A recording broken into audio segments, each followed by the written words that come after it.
अध्यापक पात्रता परीक्षा के बारे में हम इस वीडियो में विस्तृत चर्चा करने वाले हैं। अगर आप इस चैनल पर पहली बार आए हैं तो चैनल को सब्सक्राइब कीजिए और बेल प्रेस अवश्य कीजिए।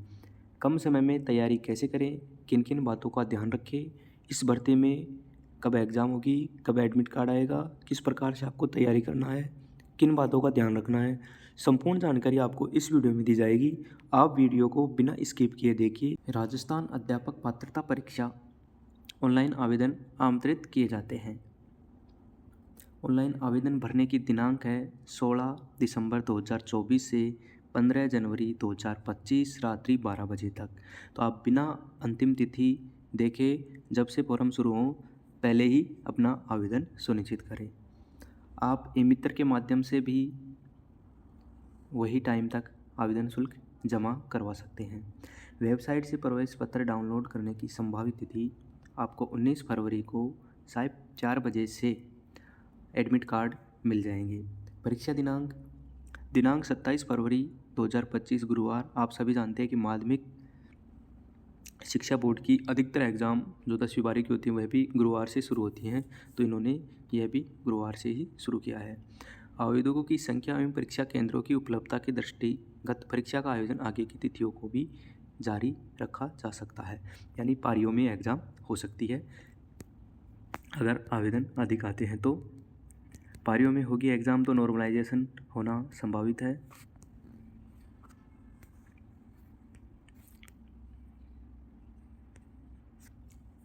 ऑनलाइन आवेदन की प्रक्रिया क्या रहेगी? राजस्थान अध्यापक पात्रता परीक्षा 2025 के लिए परीक्षा आवेदन पत्र वेबसाइट पर जारी लिंक रीट 2024 पर निर्धारित तिथियों तक ऑनलाइन आवेदन भर सकेंगे। यानी इस वेबसाइट पे आपको एक लिंक दिया जाएगा, वहाँ से आप आवेदन कर सकते हैं। आपको खुद भी आप ऑनलाइन आवेदन कर सकते हैं। जब ऑनलाइन आवेदन होंगे तो इस चैनल पर एक वीडियो मेरे द्वारा बनाकर डाल दिया जाएगा, किस प्रकार आपको आवेदन करना है। आप घर बैठे भी आवेदन कर सकते हैं।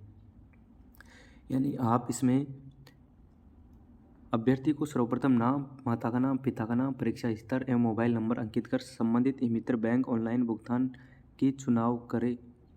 परीक्षा शुल्क जमा कराना होगा, यानी सबसे पहले आपको रजिस्ट्रेशन करना होगा। यानी आपका नाम, माता का नाम, आपकी जन्म तिथि, आपका लेवल, मोबाइल नंबर ये लगा के आपको चालान जमा कराना होगा, यानी आपको फीस काटनी होगी। आपको जब शुल्क का सत्यापन हो जाएगा तब उसके बाद आप आवेदन पत्र भर सकेंगे। आप जब वेबसाइट पे जाओगे तो आपको इसके चालान नंबर दिए जाएंगे। जब आप फीस जमा करोगे मैसेज के द्वारा भी आएगा, वहाँ पे भी दिखाई देगा, उसके द्वारा ही आप आगे फॉर्म को भर जाएंगे। आवेदन अपनी पात्रता के अनुरूप निम्नलिखित शुल्क निर्धारित है। लेवल प्रथम के लिए 550 रुपये है, लेवल द्वितीय के लिए 550 रुपये है। अगर आप दोनों लेवल की योग्यता रखते हैं तो आपको 750 रुपये आप भर सकते हैं। प्रत्येक लेवल या स्तर हेतु वांछित शैक्षणिक योग्यता होना अनिवार्य है। यानी आप अगर दोनों लेवल का भर रहे हैं तो दोनों लेवल की आपके पास योग्यता होना अनिवार्य है। राजस्थान अध्यापक पात्रता परीक्षा की पात्रता विषय वस्तु एवं परीक्षा पाठ्यक्रम की जानकारी वेबसाइट पर विस्तृत विज्ञप्ति देखिए। यानी आपकी जब विस्तृत विज्ञप्ति जारी होगी उसमें आपको सिलेबस भी दिखाई देगा, सब कुछ दिखाई देगा। परीक्षा की समय सारणी रहेगी, प्रथम पारी 10 बजे से 12:30 बजे तक और द्वितीय पारी 3 बजे से 5:30 बजे तक। आपको एक नोट दे रखा है, लेवल प्रथम व द्वितीय की परीक्षा की दिनांक एवं पारी की सूचना प्रत्यक्ष विज्ञप्ति के माध्यम से जारी की जाएगी। ऐसे विद्यार्थी जिन्होंने लेवल प्रथम, लेवल द्वितीय दोनों परीक्षाओं के लिए आवेदन किया है उन्हें दोनों परीक्षाओं की निर्धारित पारी व समय पर परीक्षा देनी होगी। प्रवेश पत्र आपको वेबसाइट पर दिए जाएंगे। आपकी सूचना इस चैनल के माध्यम से भी आपको दे दी जाएगी। प्रवेश पत्र की सभी अभ्यर्थियों को परामर्श है कि वे समय समय पर बोर्ड की वेबसाइट रीट 2024 का अवलोकन अध्ययन करते रहें। अब आपको अध्यापक पात्रता परीक्षा पास करनी है या कोई भी एग्ज़ाम पास करनी है तो आपको निम्न बिंदुओं को ध्यान में रखते हुए ही आप एग्ज़ाम पास कर सकते हैं।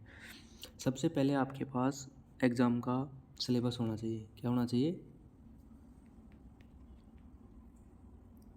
यानी सबसे पहले आपके पास एग्ज़ाम का सिलेबस होना चाहिए। सिलेबस आपको पूरा पता होना चाहिए, कौन से टॉपिक हैं, क्या है क्या नहीं है। फिर आपको क्या करना है, टॉपिक वाइज पढ़ना है। टॉपिक वाइज में जिस भी टॉपिक को आप पढ़ते हैं उसके आपको प्रीवियस ईयर के क्वेश्चन देखने हैं। अब आप टॉपिक वाइज पढ़ते हैं, प्रीवियस ईयर के क्वेश्चन देखते हैं, तो कई क्वेश्चन आपको आते भी हैं, प्रीवियस ईयर क्वेश्चन देखेंगे, जैसे दिशा की बुक भी आती है, उसमें प्रीवियस ईयर क्वेश्चन रहते हैं। तो आपको एक नोटिस करना है बात को, जब भी आप प्रीवियस ईयर क्वेश्चन देखिए, जो आपको क्वेश्चन नहीं आते हैं उनमें आपको देखना है कि या तो आपको ज़्यादा आते हैं या ज़्यादा नहीं आते हैं।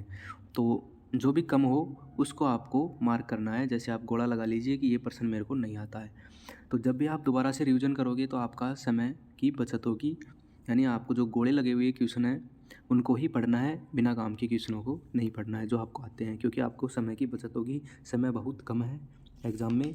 और आपको जो एक्स्ट्रा जानकारी कहीं से भी मिले तो आपको नोट्स हैं या बुक है वहाँ पे लिख लीजिए उसको, कहीं भी छोटे से में आपको समझ आ जाए, किसी दूसरे के लिए नहीं कि आप पूरी भाषा में लिखें उसको व्याकरण के नियमों सहित, ऐसे नहीं करना है। आपको कुछ भी जानकारी लिखनी है कि हवा महल जैसे जयपुर में है तो जयपुर लिख के हवा महल, बस इतना ही लिखना है। ऐसे नहीं लिखना है कि हवा महल जयपुर में है। तो आपको समझ आना चाहिए, आप किसी दूसरे के लिए नहीं, आप खुद को समझ आना चाहिए, उस हिसाब से लिखिए। जो आपको जानकारी नहीं है वो आपको जानकारी आती है उसको आप नोट्सों में लिखिए। नोट्स वही होते हैं जो अपने को याद नहीं है, वो चीज़ लिखनी है, अपने को एग्ज़ाम पास करना है। और आपको कभी भी यानी बहस नहीं करनी है। कई बार होता है कि एक क्वेश्चन है, उस क्वेश्चन पे अलग अलग गाइडों में अलग अलग जवाब दे रखे होते हैं, किसी में क्या जवाब दे रखा है, किस में क्या जवाब, किस में क्या जवाब। क्वेश्चन पे कभी भी बहस नहीं करनी है, क्योंकि उस क्वेश्चन के एग्ज़ाम में आने की बिल्कुल भी संभावना नहीं है। ये मान लो आप अगर मानो तो 0.001% मान लो, लेकिन बिल्कुल भी एग्ज़ाम में आने की संभावना नहीं है।